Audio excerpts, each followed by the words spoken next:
Welcome, welcome, welcome to another episode of the Make Love Easy podcast, where we help successful men achieve the love, power, dates, relationships, intimacy, sex, fulfillment that they desire in the area of connection with members of the opposite sex. And I have the great privilege, honor, pleasure, delight, overflow of joy to announce and share with you one of my just good friends, best friends over the past decade. It's been such a pleasure and an honor to watch you grow and blossom and shift and pivot and all the things. Alicia Ann Howery, welcome to the stage. Woohoo.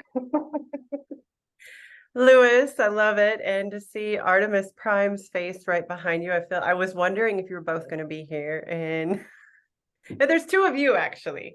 So I love it. Yeah.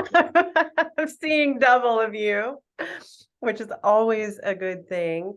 Thank you for having me, and super excited about what you guys are doing. I know that relationships is one of the key things in life that prove that we're living. It is a sign of thriving. Yep.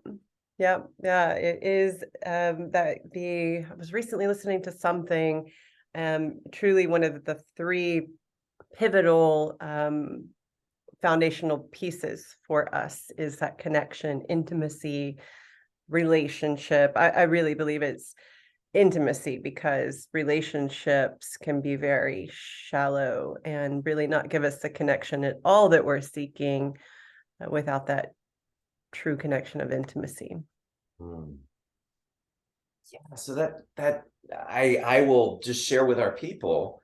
Alicia probably has facilitated me a number of times, actually, on many different angles and occasions. And this woman is a powerhouse and massively skilled, well certified, extremely precisely trained.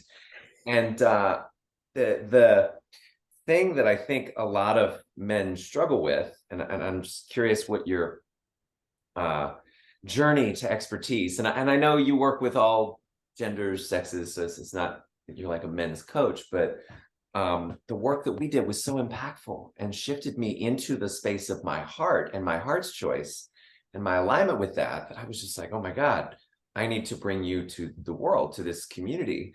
So I'd love to hear, like, what was your journey like to becoming an expert and skilled and powerful in the realm of intimacy and relationship? And also feel free to pepper in, just who you are and what you're skilled in general. Thank you. I love this. And even leading up to our conversation, I was like, Make Love Easy, a mastermind for men. I'm not necessarily a men's coach. Actually went in believing I was going to be a woman's coach in the beginning, but funny enough, the universe was delivering me male clients. And I kind of was like, what's going on here, universe? No, this is not what I'm here to do. And it really was a healing experience for me to be coaching men specifically who were looking to improve their lives, who were looking to improve their relationships. And that wasn't always the experience I had with men. I was around a lot of unhealthy men in my life. Funny enough, grew up in a home where my mom was a bit more of the masculine. Definitely saw her as the authority figure, the one to be scared of. And funny enough, I ended up marrying her and divorcing her. And and my journey really, to making love easy, like you say, is I had a deep yearning and desire for good, healthy love, something that was harmonious, a home. Is a way I described it. Like, I wanted to have a home that felt good, and where we communicated with love, and where there was communication, period. Where and that really was my healing journey. I'll say my healing journey started off with, I had the complete opposite of easy love. I had love that hurt. I had love that stole. I had love that criticized and condemned and judged. And a very painful experience of love, and yet I had a deep yearning and a belief that something different than that was possible. And it is. And it does. And you It are. is. And I am. And I am. And I am. I am easy love now. I am love that feels good. I am love that's very different than I anticipated love to look like and to be. I am in a partnership and engaged to a woman. And what is true about that for me now is both of us have truly embodied, this divine feminine and this divine masculine. Maybe it gets thrown around too much, in my opinion. And yet, there is some truth in that each of us is responsible for healing, the masculine and the feminine within, and that divine union takes place on the inside first. And that is what ultimately gives us easy love. So we have to go heal, the mother, the feminine, all the relationships we've had with women. We have to go heal the masculine, the father, all the relationships we've had with men. And honestly, my relationship now would not be what it is if I had not healed those masculine wounds. And really come back to, and I think something in our chat is leading us to talk about that healed masculine, the power, the authority that we perceive, right? Which really is this fire, and it can be useful and beneficial, and it is our passion. You led us perfectly to like an amazing space, and I'm so inspired by you, and I would totally be down to just listen to you decree about love for an entire podcast. So like we could go there at some point if you want, or go back there. What's on top for me lately is resurrecting, right? As you say, the past, and moving through it to find what's returning. Mm-hmm. And you and I are both, you much more so than I, are trained in mastery systems, which has been around these parts before. Like our men have probably heard of it by now, sacred body language translations and all of that. And there was an experience that a very dear friend of mine had that I would love your thoughts on, your perspective around. A very dear friend of mine was coaching with a woman, business coaching with a woman. This friend of mine was a man. And he was experiencing intense terror and rage and fear around finances in relation to business, which is what she was coaching him on. And he was sending her an audio and just became so overwhelmed that he punched a TV and broke the TV. Mm-hmm. And her immediate response was to shut down. She was not ever in danger or threatened with his anger or his violence even, but something happened. And that coaching relationship immediately dissolved on the basis of what appeared to be, I have been told, her authority expressed as her boundaries, like, no, violence will not take place in my space. And I think that's important. And part of why I'm bringing this to you is like, there are quote unquote cultures of honor where if a woman does a thing, the man has some right to violence against her, or there's domestic violence in American culture, and there's abuse. And so like the female psyche globally, I think, is shell-shocked with the patriarchal brutalization of anger and rage expressed as violence, especially when directed towards the feminine, which to me seems eminently reasonable for a woman. If there's violence or rage being directed at you, get the fuck out of there. You have every right to do whatever you need to. Amen. Yes. Yeah, 100%. And in this particular case, it's interesting because the violence and the rage wasn't directed at the woman. And the woman was in fact taking on, and maybe it was never her right or her place, because there is, I'm, for example, doing the Mankind Project next weekend, because I see that there's a space for digging into certain shadow stuff that's come up for me that isn't necessarily like, men need to do men's work with men. And maybe this was men's work, and maybe it was not something that she was skilled, qualified, capable, or healthily aligned or healed enough to handle. And not wrong, but the question then becomes like, what is the place for men's anger expressed as authority? Because that energy, when requalified, is a simple, sharp articulation of boundaries. When your authority is strong enough, I have been told, and again, you can speak to this, like the mere articulation is a kind of force of nature. Yes. That the reality self-organizes around that when it's not entangled with the fear or the need to apply force or the need to apply pressure in order to manipulate, so that in order to have the boundary, because when we're speaking from our God self, then our boundary is intrinsic to who we be. So anyway, all of that, I know that was a long preamble. Thank you for your patience. Led to me like, what is the place of anger, rage, and even violence in the healthy expression of emotion inside men who are stepping back into their authority, and also for the divine masculine inside women too, because I think that's part of what is being mirrored on both sides that needs to be reclaimed. Right. So anyway, I'll give you back the mic now. Thank you for all of this. Thank you. So I know one thing that came up for me in this conversation is I came from a violent, painful past. More than one, we'll just say, they all wore different masks in terms of who I was in relationship with. So actually filed charges on my husband, and he will always have domestic violence charges against him.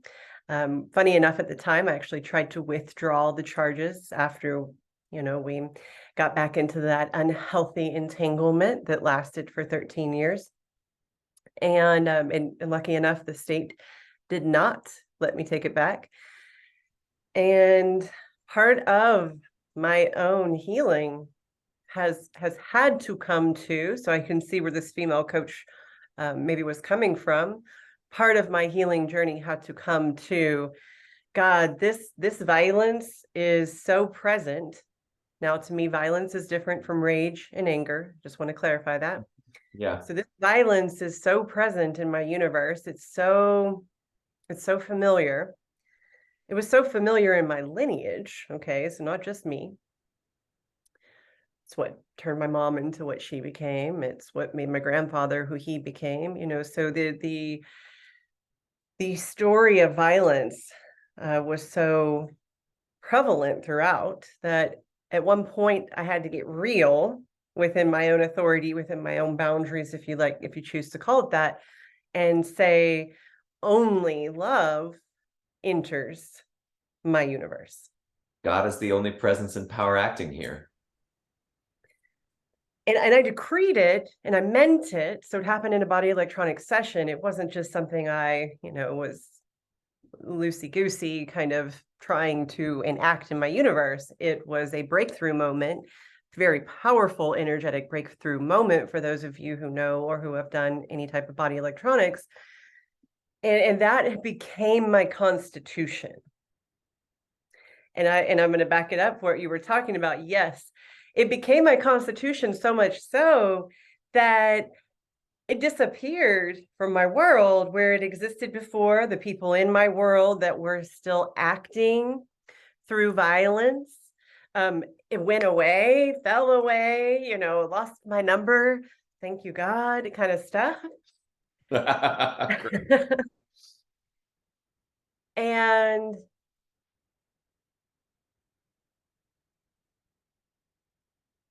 I want to be so crystal clear in how I come across in this. That doesn't mean that anger and rage won't show up as an emotion, because as a coach, obviously, I welcome all of you. I welcome all of that. I even welcome my own. In fact, in my home, we have agreements, and our agreements is only love enters our home. Everyone in my house has agreed to that, so much so that I got kicked out of my own house about 8 months ago. I'm just going to say, Lewis. I'm so excited. Please. I mean, if you'd like to go in more on that or not, it's all good either way. Yeah. Because this was my constitution, everybody that came into my universe after that, I made it very clear, these are my agreements, this is my constitution, only love enters my home. And if not, it's okay. It's time for you to go, including myself. So I came home pissed. I'm pissed about work. I'm pissed about my new job, my job. It was a new experience I was getting to go through, because one thing's for sure, we're not evolving through the same experiences, through the same work, through the same relationships. We have to have new things in our life in order to find out what is still present, what is still acting in our universe. So here I am, taking on this new role, this new position, and finding out very quickly I have a lot of anger and rage, so to speak. I came home, I'm angry. It's been multiple evenings, maybe weeks at this point, maybe months. And I have a bottle of vinegar in my hand. Not funny enough, vinegar. Bitter, angry substance. And I slam this bottle of vinegar down, acting out my anger, essentially. Well, in a split second, my fiance, Janina, says, "Stop it, out." I set down the vinegar. I leave the house. I'm in the backyard, I'm breathing, and I'm like, yeah, yes, thank you. Thank you for kicking what was acted out upon. I want to make that clear. We express all of our feelings in a very healthy way. That is always welcome. And in this moment, I acted out. I wasn't expressing myself. I wasn't, doing the work, essentially. I was letting it fester, letting it build. And here came my reaction to slam something down into, in my terms, an act of violence.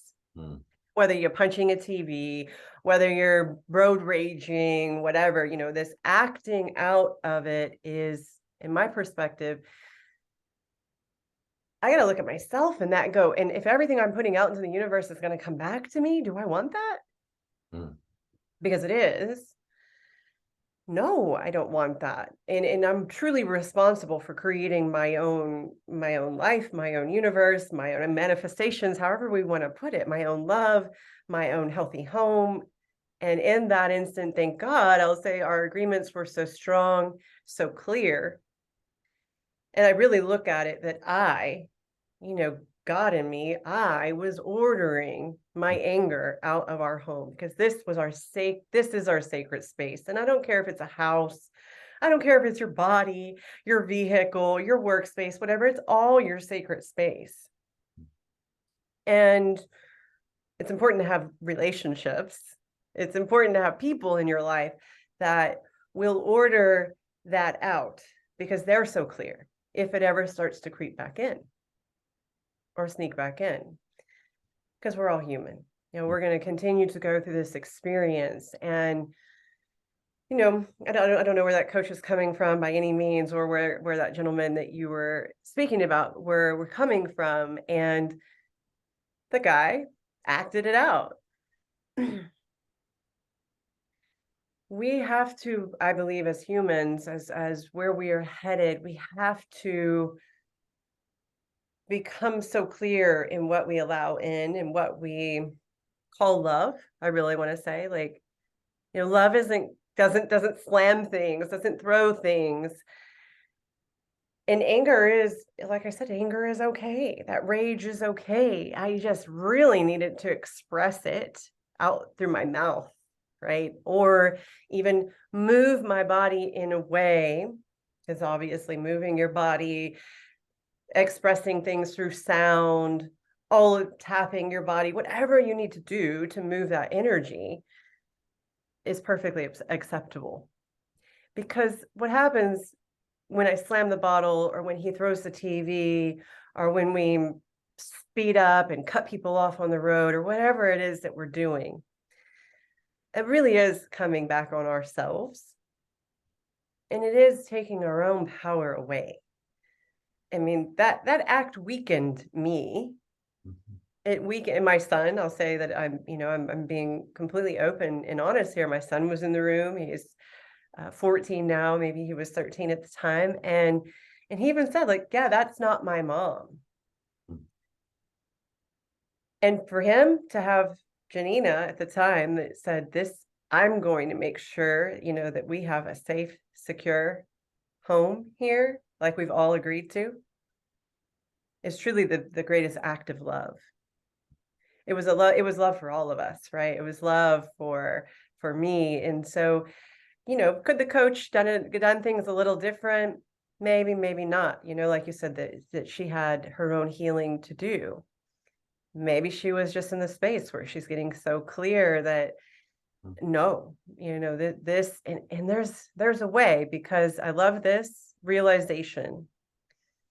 And this comes down to that divine masculine and the divine feminine. Would a mother send their son or daughter, whomever, would a mother send their son or daughter to war? And the answer for my divine feminine is no. And I invite everybody to ask themselves the question, man or female, would the divine feminine in you send a child to war? No. So is it possible? Yes, it's definitely possible that we've been acting out this masculine, the portrayed masculine of what authority might be, what fighting, or what that winning, or what that competition might appear to be, because if there's a war, somebody has to win.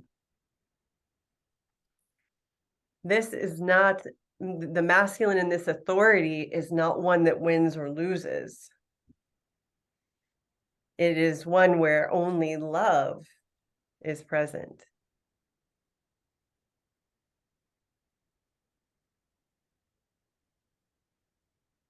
Amazing. I want to thank you for sharing your experiences. Somewhat changes the nature of when I'm going to release this, but I was the one with the coach, and I was the one with the TV. I knew you could read that. I kind of got that, but yeah, I'm sure it was very thinly veiled. It was like, man, I got to find a better way to say this. Because people, this is another direction to go in the conversation, is if a man gets angry and expresses himself as violent, he gets marked. He gets judged and sometimes imprisoned, depending on what the consequences of that are. And like, I look at that in comparison to martial arts. And it's all about definitions, right? For me, violence is the intentional expression of aggression towards another human being. Now there's the martial arts form of that, where it's restricted, it's restrained, it's controlled, it's organized. That impulse of a man that I think he should be proud of, that would enable him to defend his partner from like an angry bear or a lion or a tiger or something, to whatever extent. And I'm all for being as loving as possible. And I'm all for cleaning up and clearing out the nervous system to be acting from love. And love is the only thing that's available here. And at the same time, like, the inquiry came about, it was like, well, if there's a safe space for anger and a safe space for rage, and there are safe expressions and channels for it, could there be a safe space for violence? And I mean, I think that's martial arts. Yeah. Not sure, like punching bags.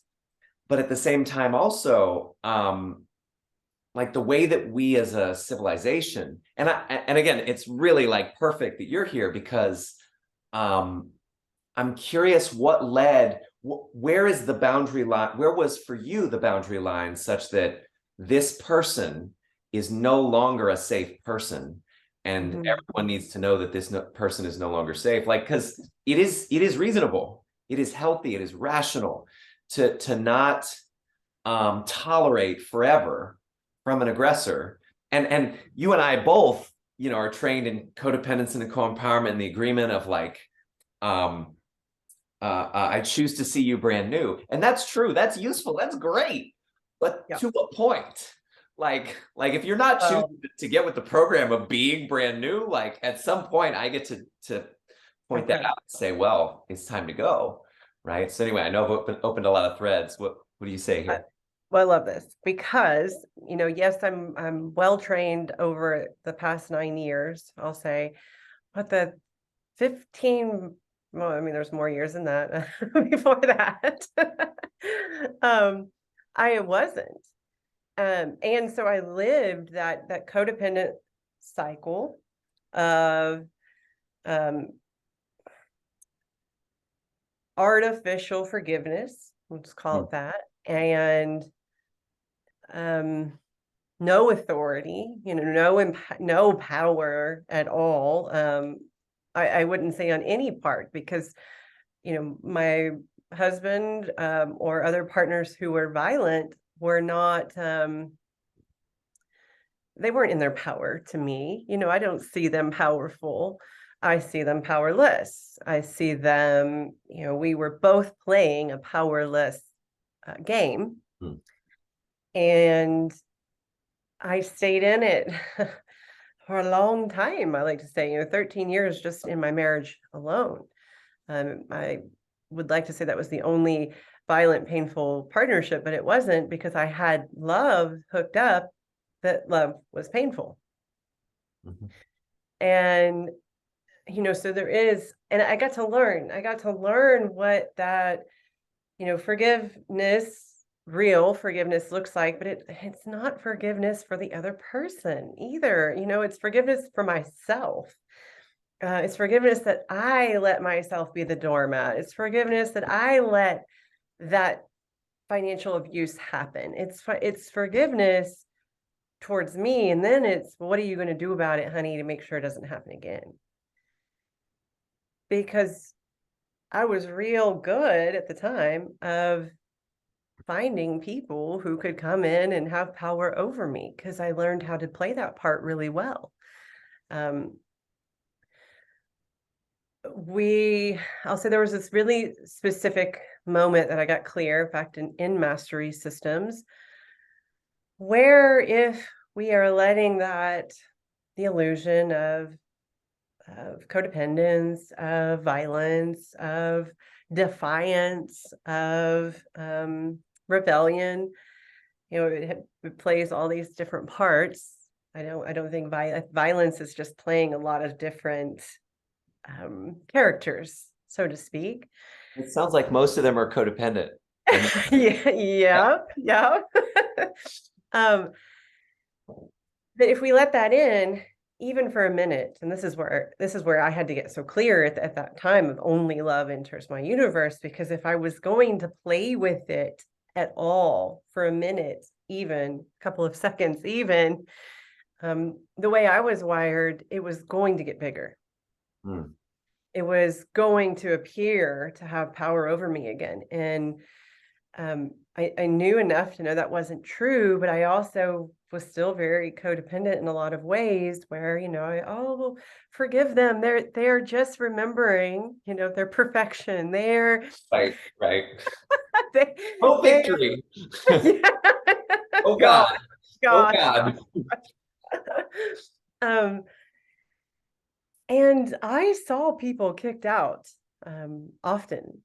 And it wasn't the people. When I go back to my scenario, because I really love using me as an example versus anybody else, Mm-hmm. that wasn't me. My son even said it. It wasn't me. It wasn't his mom. And I, though, had allowed, this, I'll call it an entity, so to speak. I had allowed this anger and rage to attach and become a part of me, right? I was feeding it. And it took, though, kicking it out, right? We kick it out, and then you're only going to come back in, if you can agree to what we've agreed to in this home. I'm going to say relationships, because that's what we're talking about. It needs to get so easy for people to move forward until you truly have what you say you want.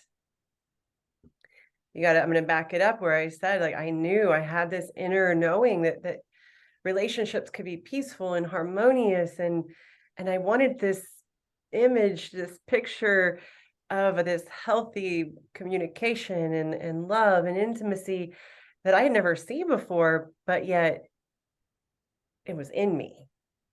So I wanted that so much every time it showed up, and it wasn't that. Had I just been better, I'll say this at this point, it had just been easier for me to say, no, thank you. That's not it. Mhm. No, thank you. That's not it. And no, not wrong. For me, even, and you, that had an unhealthy way of handling our emotions or whatever, a reactive way, go do the work. And essentially, if two people are continuing to do the work, to be with their emotions, to emote in a more healthy way, to move their bodies, to put good stuff in, to, not, because it's what we're watching, it's what we're listening to, it's what we're around. I think that there's so many illusions that elude us to how we are to be in this world. War is one of them. It's just an illusion, but it's, do I want to put my attention on that? And do I want that in my life? Yeah, that's a huge upgrade. I want to really, I choose to take that in because the existence of martial arts as a facet of civilization is predicated.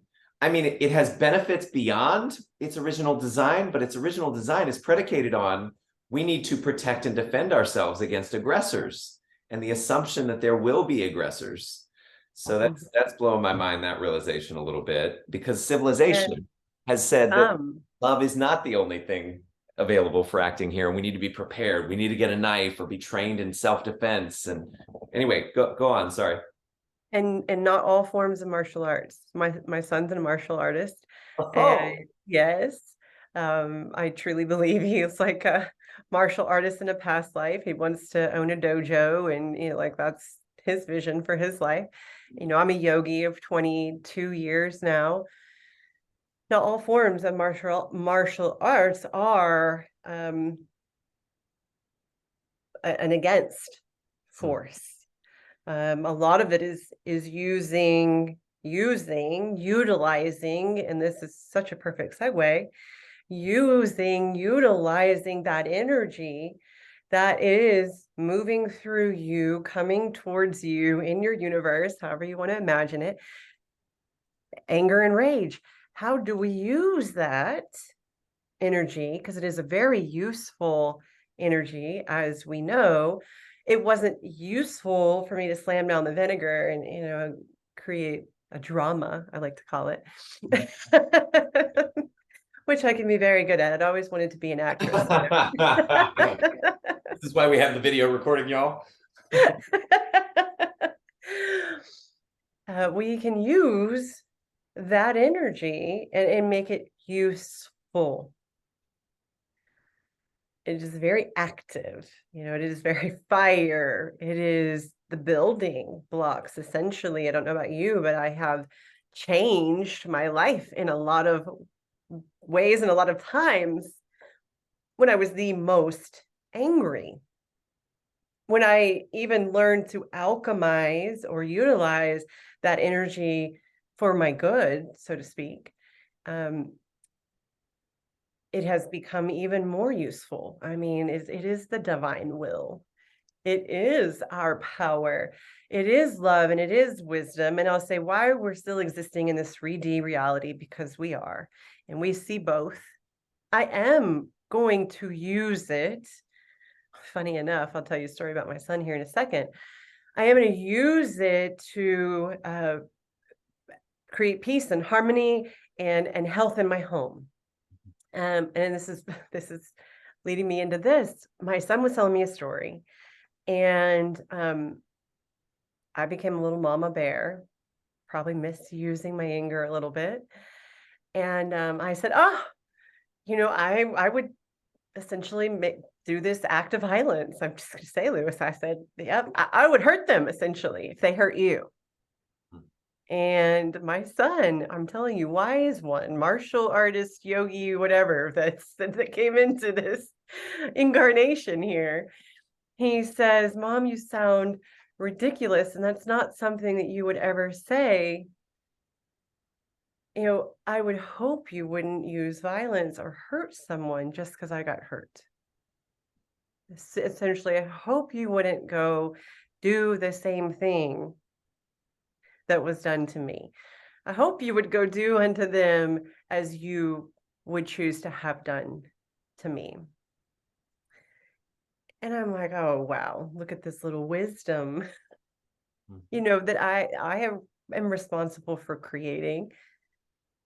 And of course, he's just got innate abilities all on his own. And that really, and again, it woke me up, wait, yeah. As much as my ego would want to go protect, maybe even hurt or harm, when I slow down to love, when I slow down to my I am presence, that is not at all coming, from that space.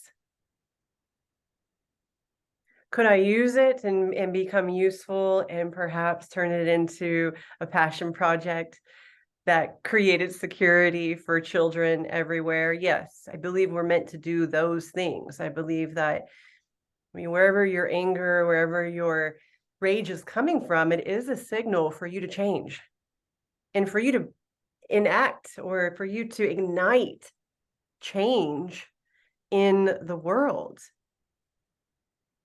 in a loving way.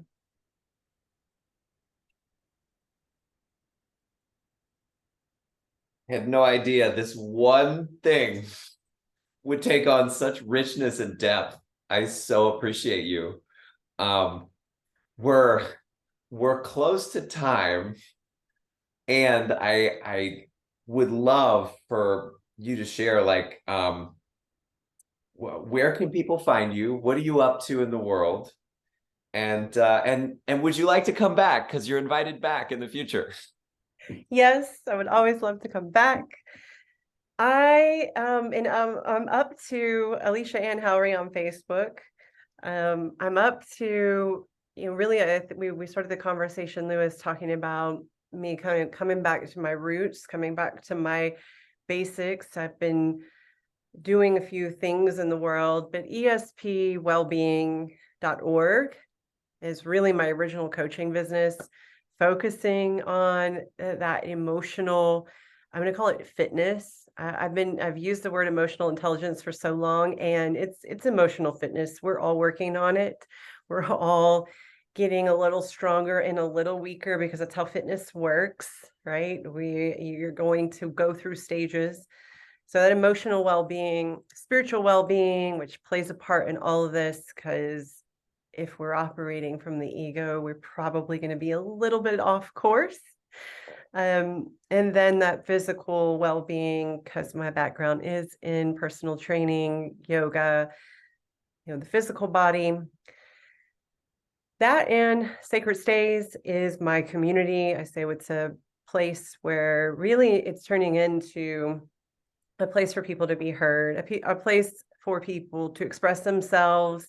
We just had a really fun little tell your stories and let people get up and do poetry and talk about whatever the heck they wanted to talk about and just be seen. And we have a community. We're on Facebook, we're on Instagram. I'm getting better at all of that and really working on my LinkedIn presence under Alicia Howery and focusing my attention really back on wellness, because regardless of how many certifications, systems, opinions we are continually evolving. We are continually learning, remembering, finding out more, making those mistakes. If we throw the TV, if we punch the wall, it's okay.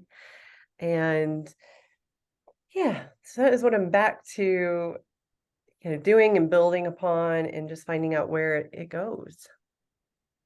Elegant, excellent, delightful.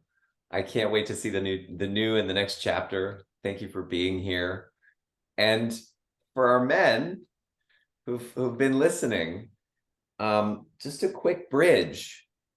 Women want you to be safe, like to be exuding safety, to be safe in yourself, be safe with your feelings, and to create opportunities for expression of what's there for you that don't harm anyone, that don't do negative damage or consequences. And so like the cultivation of this intelligent, sensitive, shrewd, sharp approach to your anger and also your authority at the same time. Like it's a bridge to many wonders in intimacy. Am I right, Alicia? Yes, I love that. I don't know that we touched on intimacy too much. I'll have to come back for that. But that really is that into me, I see, and that is how you're going to have it.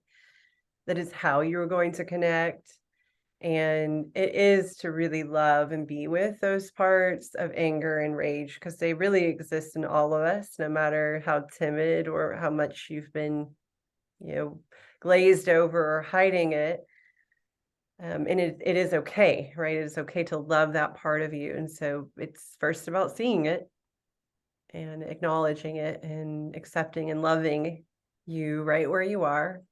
And that is the path to true connection and to easy love. Mm, mm. I usually ask people to end with a zinger, but you found yours without being asked, so I love that.